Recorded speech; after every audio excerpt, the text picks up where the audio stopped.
Welcome back to Munchausen's Proxy, where my experience seeing the Marvels may have given me PTSD. At the very least, I have a brain worm. Following recording my review of the latest iteration of the MCU, I could not get out of my head the story elements that were so very wrong. This is not a new issue.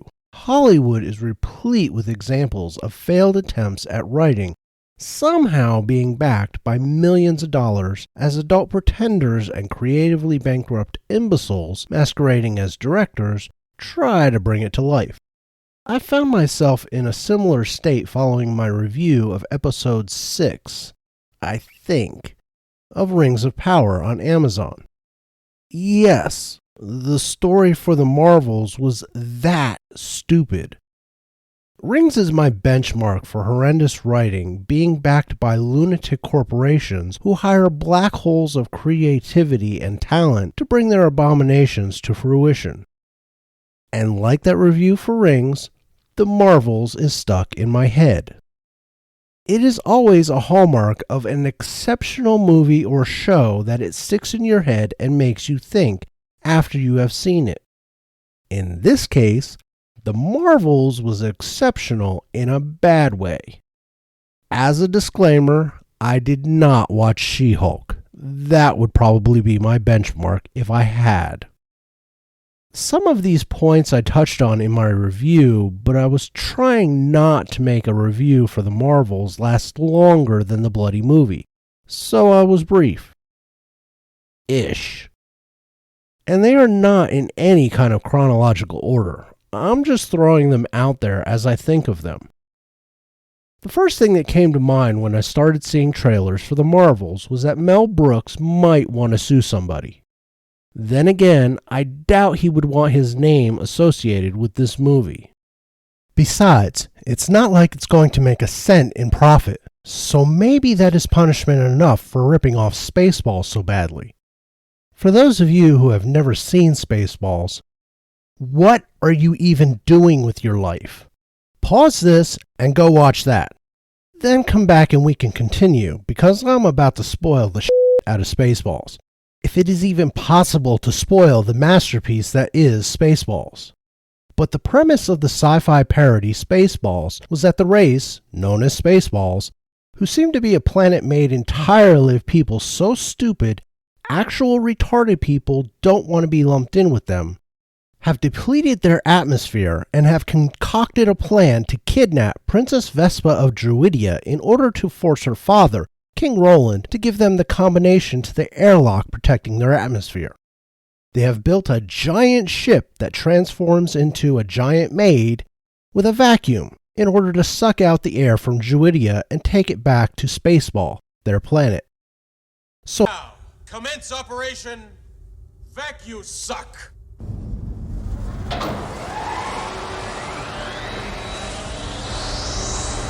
Suck! Suck! Suck!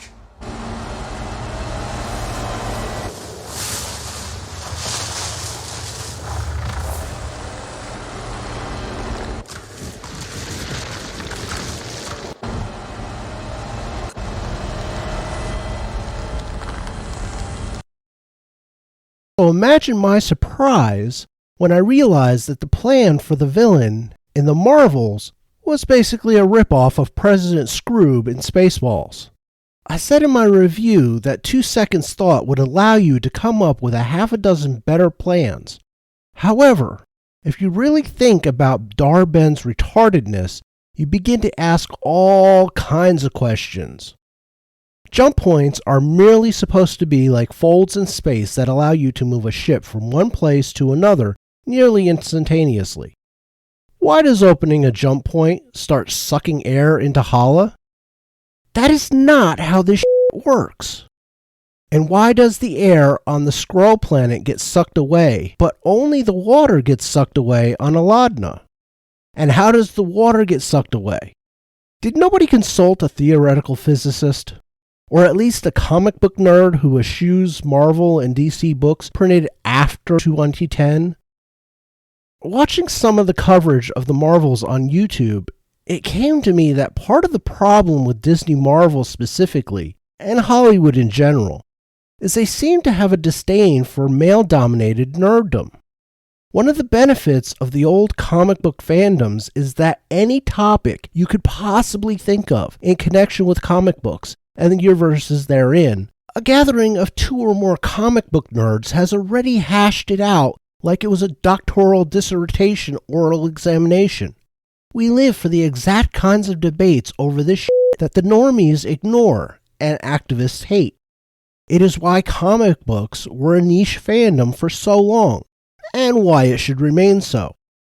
Activists see 3 comic book geeks arguing fiercely over why certain characters can wield Mjolnir, or the extent of Wolverine's durability, or what the properties of vibranium are, and sneeringly shout toxic masculinity.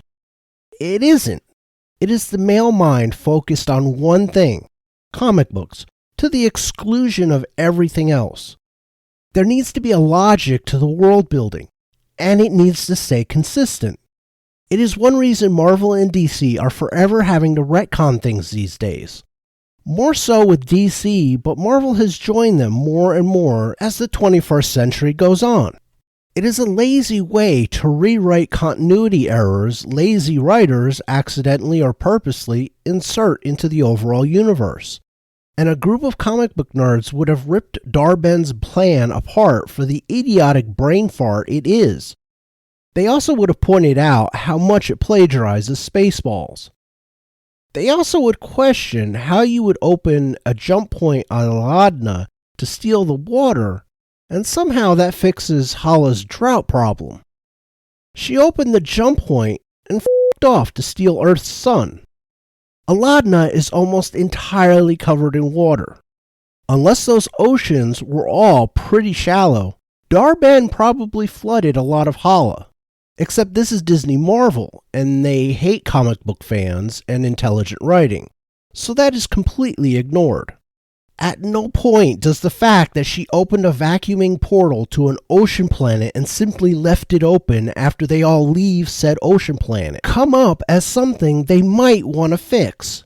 You can't tell me that all of the people on Hala live in elevated areas because they show the drought-cracked plain on Hala where the water goes, and in the background is a city, and it's not on top of a mountain. That city is f***ed because General Grillface left the tap to Aladna on.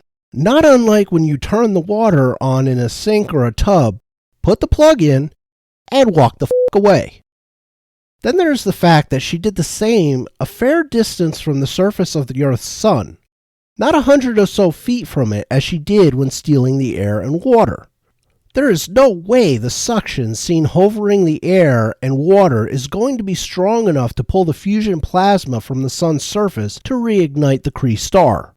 The gravity on the sun is geometrically stronger than Earth's, or any planet's for that matter. On that last point, Captain Marvel goes off to Hala at the end of the Marvels and takes about 5 seconds to reignite the sun for Hala. What the f*** was she doing between when she completely buggered Kree society by destroying the Supreme Intelligence and then? And how long was that? A few years? 10? 20? 40? How exactly did the Kree live on a planet whose atmosphere was practically gone? What were they doing for water if they needed an entire ocean planet's worth to fix the problem? Why were they not freezing and starving when their sun was dying? And we know they weren't because we could not see their breaths in the scene where Darben was speechifying. If it wasn't so bad as to force them to flee the planet or die, what was the point of this plan? If it wasn't that bad, why not round up comets in the solar system and harvest them for water? Or have some other system's comets? Or some nearby system's water that wouldn't require the imprecise hoovering of an entire ocean planet? And however long it was between the start of this movie and her past genocidal AI assassination, what the hell was Captain Marvel doing? We know she came back when Maria Rambeau was dying of cancer, and she came back to fight Thanos. After they won, couldn't she stop in and say hi to Monica? Oh, that's right, She was ashamed of what she did to Hala that she fixed in 5 seconds. So what the f*** was she doing out there besides getting married to the Prince of Aladna? It obviously wasn't trying to fix Hala. Or for that matter, trying to find the Skrulls a new homeworld so that the stupid shit that went on during the Secret Invasion Disney Plus show happened. And why did it happen when the Skrulls had a planet in this movie? Nothing about the quantum coupling of the 3 heroines' powers makes any kind of sense if you think about it for more than a second. There was no connection between Captain Marvel, Monica Rambeau, and Kamala Khan except the friendship between Monica's mom and Captain Marvel, and Kamala's obsession for Captain Marvel. Neither of which would entangle their powers, especially since all 3 have different origins of their powers. Captain Marvel got her powers when she shot Mar-Vell's experimental engines core. Monica got hers idiotically touching the Scarlet Witch's magical force field around the town she was holding hostage and torturing. And Kamala got a quantum band in the mail from Grandma in Pakistan, who was holding it for her so she could mail it to Kamala because Kamala traveled back in time to give her the band or something to that effect. Don't think about it because the morons who wrote Ms. Marvel didn't when they came up with it. The aforementioned comic book nerds would have pointed out that ridiculousness immediately. So the only one who should be entangled with Kamala was Dar-Ben. Captain Marvel and Monica might become entangled because they were both stupid enough to touch the fritzing jump points. But that should have entangled Dar-Ben too if it entangles Kamala. So since she wasn't, but the 3 heroines were, you have to ask why not anyone else with light powers, since that was the explanation Monica gave at Kamala's house.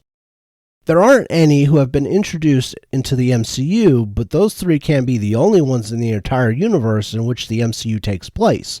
I mean, if we're entangling everybody with light powers, whether they touched a fritzing jump point or not, then there is the convenience of this whole plot contrivance. Because the 3 heroines only switch places when it is convenient for the story. The 3 are using their powers at the same time continually in the fight at the end, and don't switch places. They also don't just switch places when all 3 use their powers, as they claimed in the scene at Kamala's house. And speaking of powers and switching places, why does Captain Marvel hate Ms. Marvel? And if she doesn't, why did she try to kill her? She shows up at the Khan's place and then zips off into the sky when she knows she keeps switching places with Kamala and Monica. She has no idea what their powers are, but still goes flying into the sky when she goes to get Kamala back when they switch. But that is using her powers, so Kamala winds up plummeting to her death when she winds up switching with Captain Marvel. Nobody really believed she would die, but it added a scene with sort of drama as Monica, who had no idea whether she could fly or not, was the only one who could save her. Or was she? Why the hell didn't Kamala save herself? All she tried to do was create a couple of light discs to land on that flipped out of the way as she fell, which should have killed her because she was at terminal velocity when she hit them. Why not a parachute or glider wings or a light slide down to the ground? The light ball she eventually used would have turned her into goo. Any number of other things could have slowed her enough to safely land or actually stop her altogether. Also, why did her light discs flip away? They should have stayed where she created them. She uses similar things as shields when people shoot at her. What use are they if they flip out of the way when a 130-pound girl lands on them? I imagine the concussive force of bullets or energy blasts are much higher than that of a girl plummeting. On another topic of powers, why the f*** was Captain Marvel so nerfed in this movie? Going by the powers she exhibited in the first movie, and Avengers Endgame, Captain Marvel has Hulk and Thanos level strength and yet she hit Dar-Ben multiple times in this movie with little effect. It can't be the quantum bands, because Kamala has one and does not evince that kind of invulnerability during the fights. Captain Marvel also can fly at least at the speed of light, given how she was zipping around. Why does she not use that during the fights or during the rescue attempt on the Skrull planet? Hitting Dar-Ben at speed would liquefy her, quantum bands or no quantum bands. Also, why does Captain Marvel keep shooting her energy blasts directly at Dar-Ben's band? The bitch had other body parts to aim at other than her torso area. Blast off a leg or two and Woman the Accuser is toast. Speaking of flying at speed, can Captain Marvel use the jump points without a ship? Because if she cannot, flying at light speed would not allow her to fly from Earth to wherever Kamala wound up switching to when Captain Marvel goes flying off to save her when they switch places and Kamala plummets to the Earth. Light speed is very slow in terms of interstellar travel. It takes light from the sun about a bit under 9 minutes to travel to the Earth. To get to the outer solar system would be hours. To get to another solar system is years. So unless Captain Marvel can use the jump points without a ship, her flying off to save Kamala after they switch places would be pointless. Kamala would be old before she got there, assuming she survived fighting the Kree. If the heroines all switch places and their clothes follow them, why didn't Monica's spacesuit? Oh, I know the answer. It was so the story didn't involve the explosive decompression of a teenage girl. But did nobody involved with the movie think of these things? Really? And on the topic of breathing in space, as far as I know, Captain Marvel can breathe in space because... Story? In the comics, she only can fly in space in her binary form, I think. And that is because she is pure energy in that form. But let's leave Captain Marvel aside and assume she can breathe in space. What about Goose? Are Flurkin a species that lives in space or on a planet? They come from a planet, how is Goose not suffocating in the vacuum of space? Monica Rambeau should not be able to survive in space either. There is nothing in her power set that suggests she could. Unless the writers are claiming they meant her to be binary at the end of the movie. But then, that wouldn't explain how she survived after she expended all of her energy fixing the interdimensional tear, or on the barren moon when she was fighting Kree soldiers.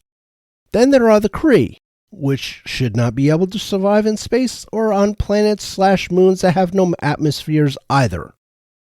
In the comic books, Kree cannot even handle the Earth atmosphere without a breather.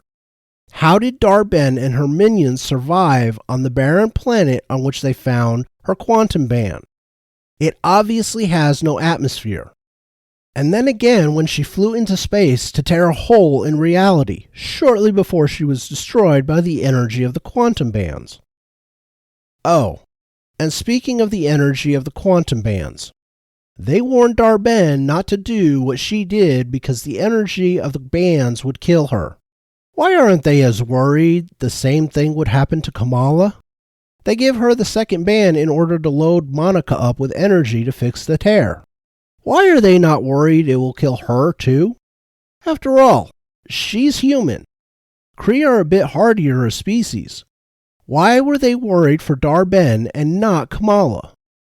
And how the hell did the Khan family wind up with the quantum band in the first place? Was that something explained in Ms. Marvel? And did they explain it in such a way as to not involve a paradox? Probably not. How did Goose wind up pregnant? And how did nobody notice? While I know a lot of crap happened off screen both before and during this stupid movie, how did Goose have a dalliance with another Flurkin and nobody knew about it? After all, Flurkin are feared throughout the galaxy. You would think Captain Marvel would notice Goose hooking up on their travels. And then there should have been a noticeable gravidness about Goose if she was carrying that many eggs. Unless, of course, they are also in an extra dimension as well. And how was Goose getting into some of the places they found the bloody eggs on the space station? I guess Flurkin are immediately born with the ability to devour a few grown humans each? Is that something they know how to do instinctively without hurting said humans? Must be, but we are never told anything about it, nor shown. All we see is Fury get the brilliant idea of having the station staff eaten by Flurkin kitties and then evacuating the kitties, trusting that the little beasties know not to digest anyone. Why did Monica have to fly through the tear in the universe to fix it from the other side? I mean, I know why, so the story could happen. But was there an actual logical reason for it besides contrivance? And if Captain Marvel can fly at light speed, why was she not able to get to Monica in time to pull her through? Monica was not that far away from the ship when Captain Marvel realized Monica intended to stay on the other side. In the first end credit scene, why did they decide to keep the teaser for the Young Avengers? This movie was edited to hell and back, but they decided to keep that. Why? They can't even get audiences to come out for actual Avengers characters movies. What the hell made them think that a nearly all-female Young Avengers would get people excited? Nobody even knows who Kate Bishop is except for the few people who actually watch the Hawkeye show. A few more know who Cassie Lang is, and most don't care after her joining the Girl Genius Club Disney Marvel has going on and being a complete irritating bitch in Ant-Man and the Wasp: Quantumania. Nobody is going to get excited by Kamala doing her best Nick Fury imitation as she tries to recruit young Avengers. This movie was also one of the dozen or so attempts to set up the multiverse saga that nobody but Disney Marvel cares about. Where was Kang? He is supposed to be the big bad in this phase. Where was he?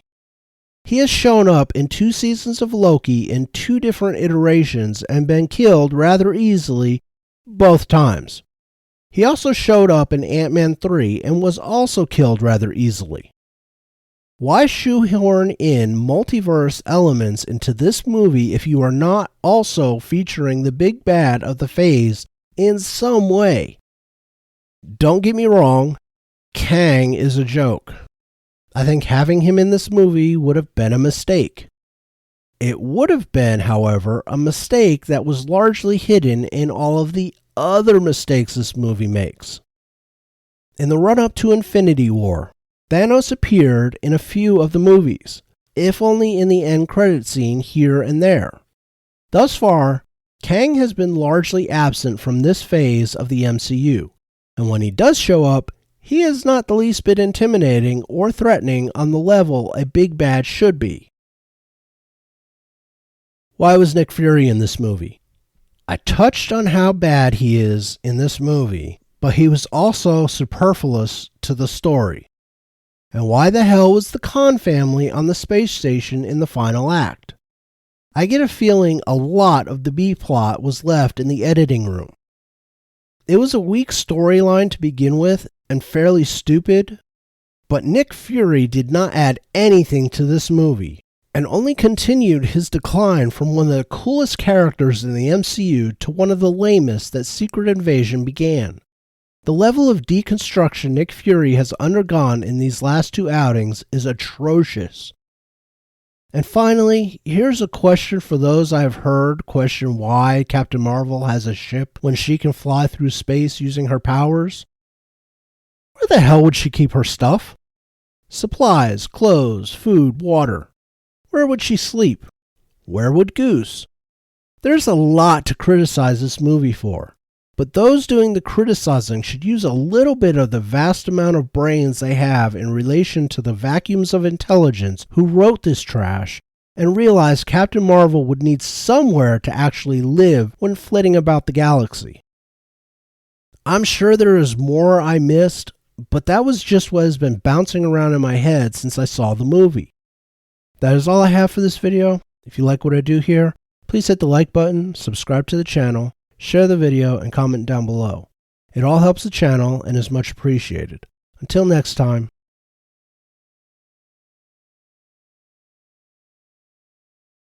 Tschüss.